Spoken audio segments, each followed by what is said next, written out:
Pozdravljeni v avtomobilnosti. Danes vam predstavljamo zelo raznolike avtomobile. Kot bi pogledali na naše ceste, zelo pisana druščina. Ja, pogledamo v preteklost, spomnimo se tudi kakšnega rojstnega dne in v prihodnost, ki je vsaj kar se pogonskih goriv tiče, zelo zelena in dobra za prihodnost tudi okolja. Upam, da res. Ja, vsi upamo.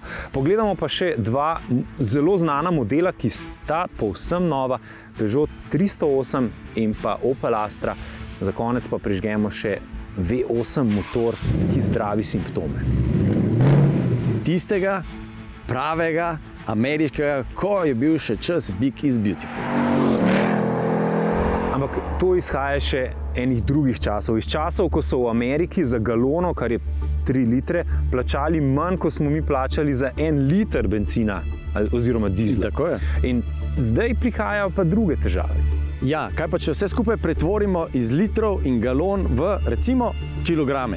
In rečemo takole, kaj pa če bi lahko rezervoar napolnili z nečim, s čimer bi se lahko vozili potem 600 ali pa celo več kilometrov na elektriko in bi potem se ustavili in ponovno v 3 do 5 minutah napolnili posodo in se z elektriko spet vozili recimo 600 ali celo 800 km. To bi bil? Vem, Andrej, prodajaš mi vodik, ampak samo eno težavo v tem trenutku vidim. Kje bi to napolnili? Vodik je povsod. Vodik je najbolj razširjen element v vesolju, predstavlja kar 75% znane mase vesolja. In potem je tukaj Toyota Mirai, sila redek element, ki pa ga poganja vodik. Vodik je torej povsod. Vodikovih avtomobilov pa še skoraj nikjer. Ta je edini v Sloveniji, pa še ta bo šel hitro nazaj, odkoder je prišel. Dilema je zelo znana. In o njej smo v avtomobilnosti že veliko govorili. Zakaj iz elektrike delati vodik, da bi potem delali spet elektriko? Če pa je elektrika na voljo že v vtičnici. Ni tako enostavno. Ampak dilema ni nova. Zgodovina, kot vemo, je mati modrosti in polna sila zanimivih informacij.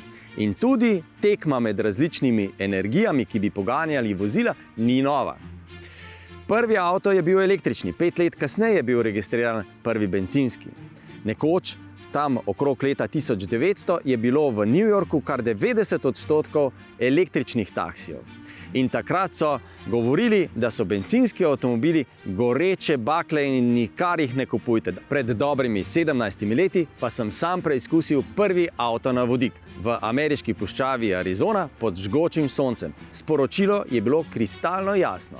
Tehnično gledano so vodikovi avtomobili popolnoma varni. Že takrat. Mirai prinaša tokrat drugačno sporočilo. Letošnjega maja so s takim Mirajem in polno posodo vodika prevozili dobrih 1000 km in s tem postavili nov svetovni rekord. Potem so popolnoma izpraznjeno posodo vodika napolnili v dobrih 5 minutah. Sporočilo tokrat je popolnoma jasno. Vodikovi avtomobili so pripravljeni za premagovanje dolgih razdalj. Ampak pri razvoju vodikovih vozil avtomobili nikoli niso bili v prvi vrsti. Vodik je bolj zanimiv za avtobuse, tovornjake, gradbeno mehanizacijo, vlake, ladje. Vojaško opremo NATO se zelo zanima za razvoj vodika. Ampak, ko bi enkrat stala, ali bolje, ko bo enkrat stala vodikova polnilna infrastruktura za avtobuse in tovornjake, lahko postane zanimiva tudi za osebne avtomobile. In cities where we offer Mirai, these cities are quite often open to fuel cell buses as well, vice versa. So the discussion now started how to build up ecosystem combined with the bus and with the Mirai. The bus is ensuring a higher uptake of hydrogen at the station, so the business case becomes more viable for the station, and then this is being complemented with the Mirai, with the passenger cars. Seveda je danes vprašanj več kot odgovorov, ampak to ni nič novega. Tudi leta 1900 je bilo tako. Vprašanje takrat je bilo električni ali bencinski. Ne en, ne drug nista imela ustrezne polnilne infrastrukture. Kot vemo, se je za bencinske avtomobile potem infrastruktura bencinske črpalke gradila, za druge pač ne. Kljub temu, da je danes vprašanj prav tako veliko več kot odgovorov, pa odgovor na eno vprašanje imamo. Ni vprašanje vodik ali elektrika, oba, pa še kaj pride. Ja, ne moremo pa mimo 60-letnice, dolenjske kraljice, dolgoletne štirikolesne spremljevalke našega predsednika in ideje, ki je stala za proizvodnjo tega modela. Takole so takrat v Renaultu vodilni razmišljali. Rekli so, delavski razred potrebuje nekaj, kar ni snobovsko, s čimer lahko grejo kadarkoli, kamorkoli, kar je udobno in dostopno. Kaj bi že to lahko bilo? Džins, so rekli. In džins takrat še zdaleč ni bil tako oblačilo, kot je postal kasneje. Prav za delavski razred. In zadeli so. Še ni bil raztrgan. To pa sploh ne.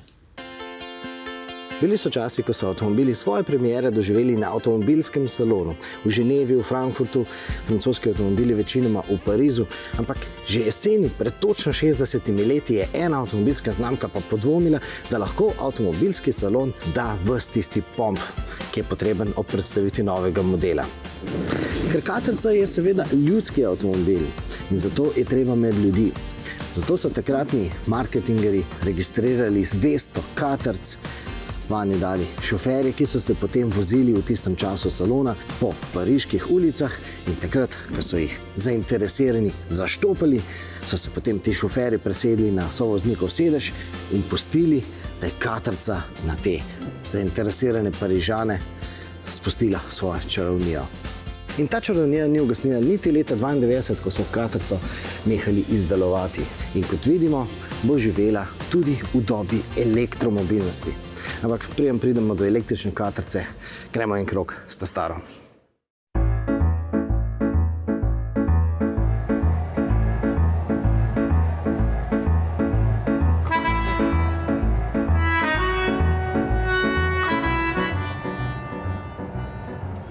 Občutke med vožnjo, v bistvu zelo presenetljivo je avto, prijeten za vožnjo. Vse sem pričakoval, da bo avtomobil zelo udoben, da bo pa tako zelo mirno tekel motor, da bo prestavljanje tako zelo enostavno, da bo vrtenje tega volana tako zelo udobno, mehko, do tega pa nisem pričakoval. Avto je dejansko res takšen, da bi ga lahko kot starodobnika uporabljal zelo pogosto, ga ne imel parkiranega samo doma v garaži. Na katrco nas res vežejo lepi spomini, skoraj da ga ni voznika, ki ne bi imel vsaj ene anekdote povezane s katrco, sploh v Franciji. Dokaz smo dobili že kar takoj na prvem fotopostanku. Ma première voiture. When I was young, I lived in front of the fabric.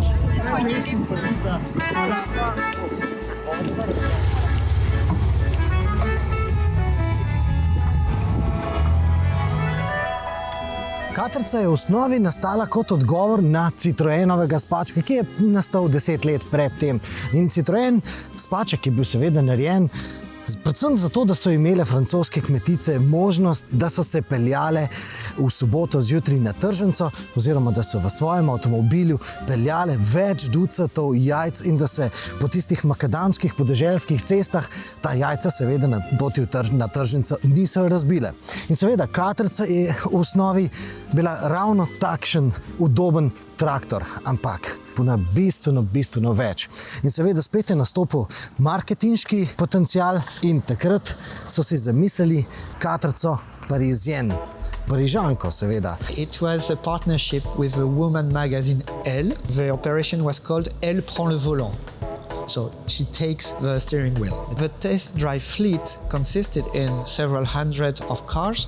Women test drive the car of 48 hours. After that, they have to fill in a form of several pages, and Renault asked them what did they like, what they dislike, what has to be improved on the car. So it was really a good database about the taste of women. And what was very successful, it was actually the patterns on the side. It was so successful that Renault decided after that to launch in 1964 the first limited edition of the Renault 4, the Parisienne. Ampak lepe Parižanke je katrca navdušila že leto prej. 4 young women, top models of the elite agency. And those women, quite adventurous, decided to do the whole America, starting from Ushuaia in Tierra del Fuego, and they drove until Anchorage in Alaska. It means 40,000 kilometers in 4.5 months. And the car did it. The cars did it. So you see, the car is authentic. It's not a replica. It's the real one. You see a lot of dents, a lot of scratches on the car. The ground clearance is a little bit higher because the roads in South America in the 60s were more tracks actually than roads. And this appendix here, you see, was supposed to put a camera on it.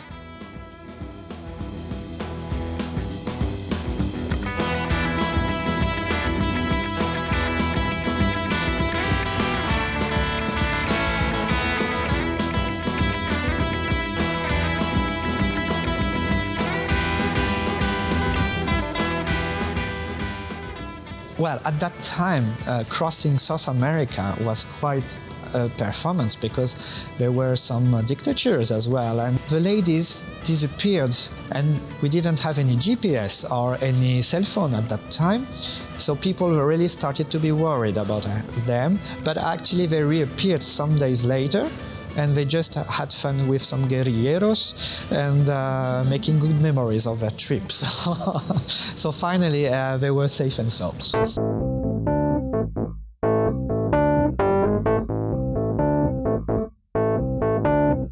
It's true that in Slovenia, they produce for one more year some cars, which are not in this number.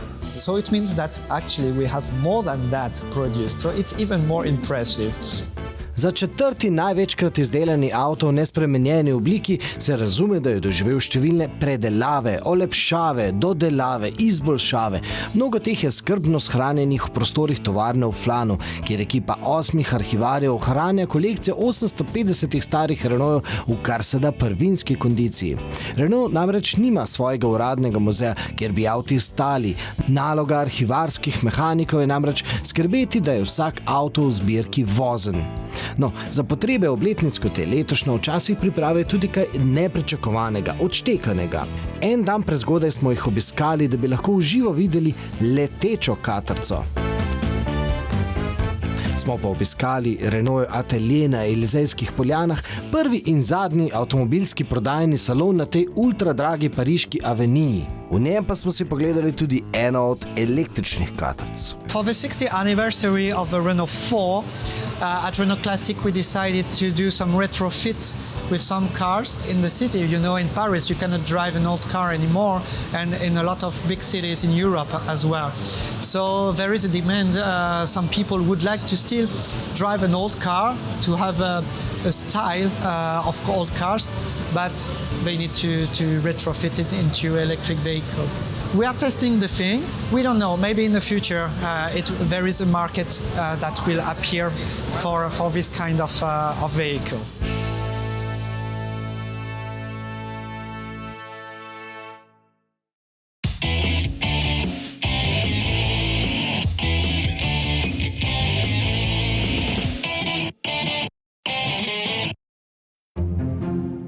V razredu kompaktnih križancev divja prava vojna. To je razred, ki je trenutno s strani kupcev deležen pravega obleganja. No in ta razred je za Volkswagen tako pomemben, da ga je napadel s kar 3 modeli. T-Crossom, T-Rockom in za nameček še s Taigom. Temu pritisku kljubuje klasična kombi limuzina Polo. Polo je kot na kakšnem bojnem jarku kopan na trgu in ta jarek so z zadnjo prenovo pri Volkswagenu še poglobili in učvrstili. Okrepitve so prišle predvsem strani novih tehnologij in pa vizualne prenove. Polo še naprej ostaja namenjen tistim, ki si želijo klasične, nekoliko bolj ekonomične in po našem mnenju tudi bolj vozniške izbire.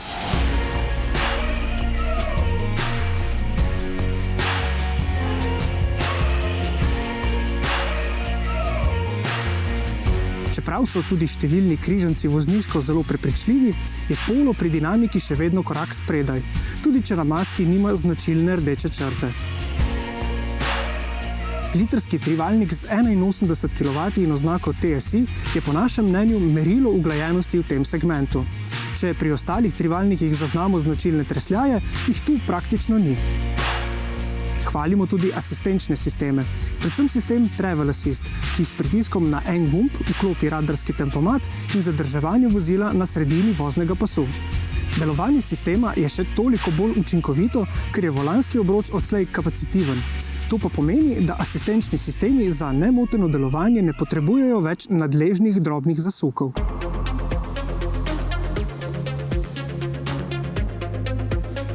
Sam bi nov volanski obroč proglasil za najpomembnejšo novost v notranjosti.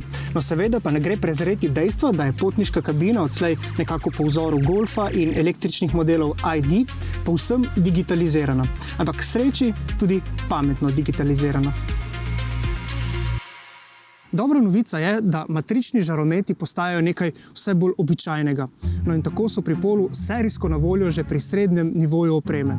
Ta je s ceno okoli 20 tisočakov nekako po našem mnenju smiselna izbira.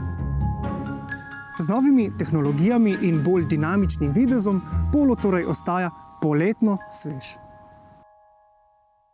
V Sloveniji Opel je enako Astra. 30 tisoč približno se jih vozi po slovenskih cestah. Astra kot taka je 5 najbolj pogost avto na slovenskih cestah. Peti najbolj pogost avto v Sloveniji nam zdaj sporoča, da bo marca zapeljal k nam v novi podobi, z novo tehniko. In pri Oplu pravijo, da bo nova Astra res obvladala zabijanje. Zakaj? Ker je menšlih. Nekako smo iskali z našimi agencijami, kako bi to spravili v slovenski jezik. Smo se najbolj približali z besedo človeški, dostopen, v tem, da tudi inovacije približujemo kupcem nižjih segmentov. Se pravi, od vseh naših sistemov za pomoč vozniku, kamere, kot je Opel Eye, za izpisovanje prometnih znakov in tako naprej, do vrhunskih LED pixel žarometov. To je vse tehnologija, ki jo zdaj lahko tudi kupec takega kompaktnega segmenta v svojem avtomobilu dobi in je res vse v njem. Poleg luči se Opel še posebej kot ekspert kaže na področju ergonomskih sedežev. In seveda besede ne morejo dati prave slike, ampak vseeno poskusimo izvedeti, v čem je trik Oplovih sedežev. Važno je, in to običajno pravijo tudi tisti, ki se malo bolj profesionalno ukvarjajo s hitrimi športi, da moraš avto čutiti v hrbtu. In če je sedež premehak, nimaš občutka, če je pa pretrd, pa tudi ni fino. Tako da ravno ta pravšno razmerje trdnosti in hkrati mehkosti, bočne ojačitve in pa seveda prilagodljivost v veliko več smeri kot običajno. Ampak tehnika bo prepričevala racionalne kupce. Še bolj pogosto pa bo nova Astra igrala tiste navihane, čustvene note. Bili smo zelo cool, potem mogoče se je ta rdeča nit vmes mičkeno zgubila, ampak v zadnjem času je res ta trdna odločenost centralnega Opla tudi, kaj želi znamko narediti, kaj znamka predstavlja. Ta elektrifikacija do 2028, ta res predana zaveza, da bojo avtomobili zgolj električni, se mi zdi, da znamko res dela spet cool. Elektrika je torej po Oplovo cool. Sreče pa elektrika v ponudbi Astri ne jemlje dolgoprogaškega pečata. Torej dejstva, da je tehnično optimizirana tudi za visokohitrostne nemške avtoceste. Ampak analize vseeno kažejo, da Astra kot zelo popularen službeni avto vendarle spreminja mobilnostne navade velikih korporacij. Naši izračuni kaže pravzaprav že danes, da je izplačljivost električnih vozil, če dejansko vzamemo v upoštev vse stroške, da je izplačljivost električnih vozil relativno hitra. Pri Moki smo naredili izračun, da je točka preloma že pri približno 15 tisoč kilometrih letno. Pri Astri ta slika ne bo bistveno drugačna.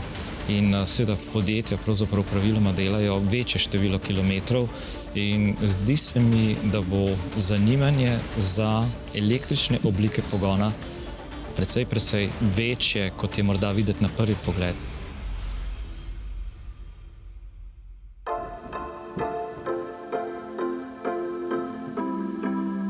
Po vsej avtomobilski logiki bi moral biti ta model za Slovenijo zelo pomemben. Recimo njegov predhodnik, model 307, je leta 2002 osvojil naziv slovenski avto leta. No, ampak tole je že tretji naslednik 307, torej tretja generacija modela, ki nosi značko 308. Ampak ta prihaja na trg v nekoliko drugačnih časih. V časih, ko takšna klasična kombi limuzina ni več sveta. Dejstvo je, da vsi ne marajo križancev, to moramo biti odkriti. Z novo 308 ponovno odpiramo ta segment in verjamemo, da številni kupci, ki so v preteklosti že uporabljali vozila C segmenta, gotovo najdejo svoje novo vozilo tudi v novi 308. 308 je torej v nasprotju s sestrskim modelom Citroenom C4 ostal kombi limuzina. In glede na naše izkušnje vemo, da je prednost slednjih predvsem boljša ekonomičnost in boljša vozna dinamika. Še vedno sta tu bencin in dizel, no tukaj pa imamo tudi takšen kabel za polnjenje. Torej to pomeni, da imamo na voljo tudi priključne hibride. Ta model smo lansirali tudi z dizelskim motorjem, ker je na voljo in se mi zdi, da v Sloveniji še vedno kupci povprašujejo po dizlih. Je pa hibridna tehnologija sigurno tehnologija prihodnosti oziroma že lahko sedanjosti, še bolj pa v prihodnosti, zato tudi predvidevamo, da se bo z časom ta delež hibridnih vozil definitivno večal. Dodali bomo še električne različice. Že pri prvi vožnji nismo mogli mimo res nadpovprečno dobre zatesnitve potniške kabine, ki je za ta avto povsem nova. No, nekako smo dobili občutek, da so pri Peugeotu temu avtomobilu zares posvetili ogromno pozornosti, tudi detajlom. Logotip na prednjem delu vozila ima še drugo uporabnost in to je ta, da je dejansko radar, ki se uporablja za ADAS-ove sisteme za pomoč pri vožnji vozniku, nameščen točno za logotipom. Kot zanimivost pa lahko povemo, da je ta logotip izdelan v Sloveniji. Snovalci trdijo, da so pri razvoju modela 308 uporabljali materiale in ideje iz višjega cenovnega razreda. Vprašali smo se torej, ali bo 308 še naprej ostal ljudsko dostopen. 308 ostaja Peugeotovski, bom raje tako odgovoril, gotovo je namenjen širši množici in verjamem, bom rekel, da ne bo namenjen zgolj 17% strankam, kolikor danes posega po segmentu C, ampak bo primeren za veliko več ljudi, kot rečeno še posebej z novimi različicami, ki tudi prihajajo, kajti vemo, bom rekel, da še posebej v tem segmentu je zelo zanimiva tudi karavanska različica, ki pa je danes nimajo več vsi proizvajalci.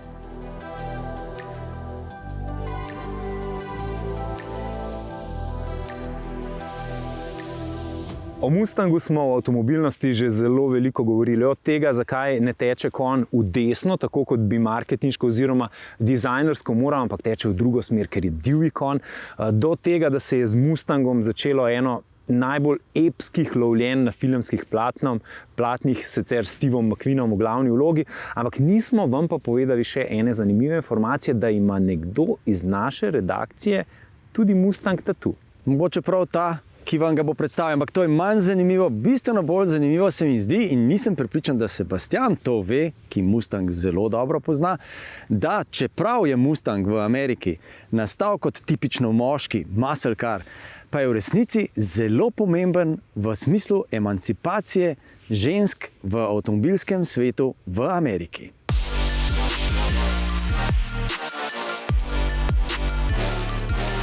Oblikovnih novosti tale Mustang ne prinaša. Prinaša pa eno pomembno novost, oprema Mach-1, ki se kaže v maski s črnim logotipom, drugačnima zadnjim odbijačem ter spoilerjem ter posebnih oranžnih črtah na boku in pokrovu motorja. V oranžno obarvanih zavornih čeljustih, posebnih platiščih in posebni barvi, ki se ji po ameriško reče Fighter Jet Grey. A ja, in oranžne črte oziroma oranžno kombinacijo najdemo tudi v notranjosti. Zelo dobro bosta sedela voznik in sopotnik. Na zadnjih sedežih je prostora bolj malo. Ampak tale Mustang je v prvi vrsti namenjen vozniku. Pred njim je kraljestvo avtomobilizma v obliki različnih nastavitev.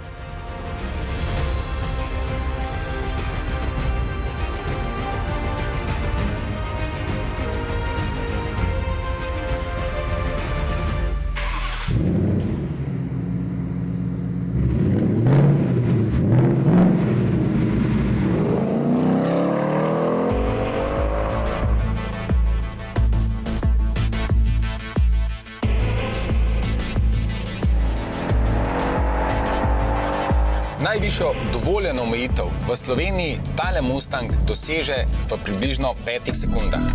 Saj stotico doseže v dobrih 4 sekundah.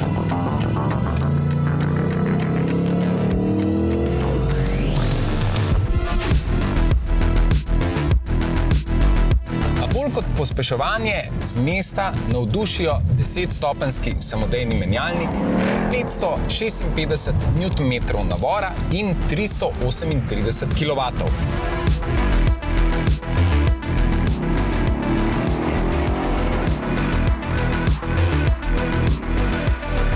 Verjetno marsikoga zanima, koliko ta motor porabi za 100 prevoženih kilometrov. Ne najmanj, ampak verjemite, če si želiš tale paket, vzameš v zakup tudi porabo goriva, pa kakršnakoli že ta je. Danes smo v oddaji gostili dve legendi, dva starodobnika, ampak sta pa tudi dva sodobnika. Mustang je na cesto zapeljal leta 1965, Caterca pa 4 leta prej in zanimivo, da prihajata iz istega obdobja. Zakaj je zanimivo? Ker ko jo pogledaš, se ti zdi, da je med njima zelo velika tudi časovna razlika. V resnici pa govorite o tem, kako različno smo mobilnost videli takoj po drugi svetovni vojni. V Ameriki so na mobilnost gledali popolnoma drugače. Veliki avtomobili, športni avtomobili, potratni avtomobili. V Evropi, ki je bila bistveno bolj poškodovana po drugi svetovni vojni, pa se je iskalo nekaj za delavski razred, kar bo bolj udobno, bolj dostopno in tudi lažje popravljivo. Kje pa so bili takrat drugi danes pomembni igralci na polju mobilnosti? Japonci so takrat že natančno vedeli, da morajo narediti še bolj vzdržljive avtomobile. In so jih. Kaj pa Kitajci? Najbolj trajnostno mobilnostni so bili takrat. Vozili so se s kolesi. No, s to mislijo naj zaključimo današnjo oddajo. Se vidimo spet naslednji četrtek, vmes pa klikajte na našo podstran na rtvslo.si poševnica avtomobilnost in pa seveda se vidimo na družbenih omrežjih. Srečno!